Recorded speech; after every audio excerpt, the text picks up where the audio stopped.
Jejak langkah di kampus multikultur. Tibian berdiri di depan gerbang besar Universitas Nusantara.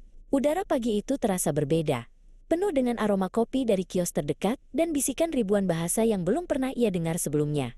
Tas ranselnya terasa berat, bukan hanya karena buku, tetapi juga karena beban ekspektasi yang ia bawa dari kampung halamannya. Matanya menatap warna-warni kain tradisional dan pakaian modern yang berseliweran di hadapannya, menciptakan mosaik manusia yang luar biasa. Dia merasa sangat kecil di tengah samudera keragaman ini.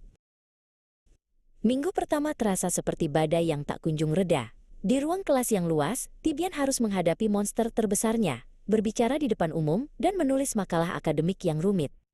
Setiap kali gilirannya tiba untuk mempresentasikan ide, lidahnya terasa keluh dan kata-katanya menguap di udara. Dia menatap layar laptopnya yang kosong selama berjam-jam di perpustakaan, merasa terjebak dalam struktur kalimat yang kaku. Dunia akademik terasa seperti labirin tanpa pintu keluar bagi anak muda yang terbiasa dengan keheningan.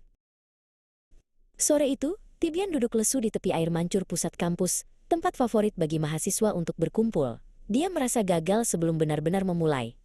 Di sekelilingnya, mahasiswa dari berbagai suku dan negara tertawa bersama, seolah-olah perbedaan bahasa bukan lagi penghalang. Tibian menghela napas panjang, bertanya-tanya apakah dia benar-benar bisa menjadi bagian dari harmoni ini. Atau apakah dia akan selamanya menjadi catatan kaki yang terlupakan dalam buku sejarah kampus ini?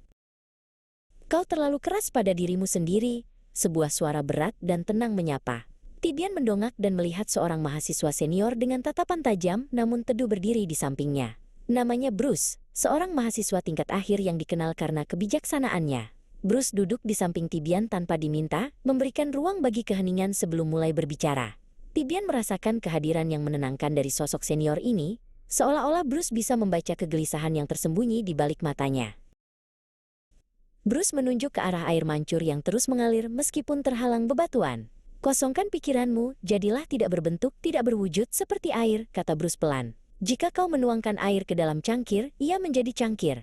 Jika kau menuangkannya ke botol, ia menjadi botol. Air bisa mengalir atau bisa menghancurkan. Jadilah air, temanku. Bruce menjelaskan bahwa kesulitan akademik dan perbedaan budaya bukanlah tembok, melainkan wadah. Tibian hanya perlu belajar menyesuaikan diri tanpa kehilangan jati dirinya. Kata-kata Bruce terus bergema di kepala Tibian. Dia mulai berlatih berbicara sendiri di depan cermin, membayangkan audiensnya bukan sebagai hakim, melainkan sebagai wadah yang siap menerima pemikirannya. Saat menulis, dia tidak lagi memaksakan kata-kata yang rumit. Dia membiarkan gagasannya mengalir apa adanya, jujur dan sederhana. Perlahan, hambatan yang selama ini menyumbat kreativitasnya mulai terkikis oleh kegigihan yang tenang, persis seperti air yang melubangi batu. Tibian mulai membuka diri terhadap keberagaman di sekelilingnya. Dia bertemu dengan Hana, seorang mahasiswi seni yang selalu membawa buku sketsa. Mereka sering berdiskusi tentang bagaimana budaya mereka yang berbeda bisa melahirkan perspektif baru dalam karya mereka. Tibian menyadari bahwa kekuatannya justru terletak pada latar belakang uniknya. Semakin dia merangkul perbedaan orang lain, semakin dia menemukan suaranya sendiri yang selama ini terkubur dalam ketakutan akan penilaian orang. Hari presentasi besar pun tiba. Di depan kelas yang penuh dengan mahasiswa dari berbagai latar belakang, Tibian berdiri tegak. Dia tidak lagi gemetar. Suaranya mengalir jernih, membawa argumen yang disusunnya dengan hati-hati. Dia berbicara tentang harmoni dalam perbedaan, sebuah makalah yang terinspirasi dari perjalanannya sendiri. Saat dia selesai, keheningan sejenak diikuti oleh tepuk tangan meriah. Tibian bukan lagi mahasiswa yang gugup. Dia adalah seorang orator yang telah menemukan jiwanya.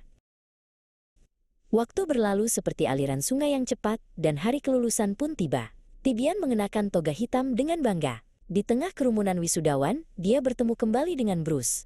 Mereka bersalaman erat, sebuah simbol estafet kebijaksanaan. Bruce tersenyum bangga melihat transformasi juniornya. Tibian menyadari bahwa kampus ini bukan hanya tempat mencari ilmu, tetapi kawah candra di muka yang telah membentuknya menjadi manusia yang tangguh dan inklusif. Tibian melangkah keluar dari gerbang kampus untuk terakhir kalinya, namun kali ini langkahnya mantap.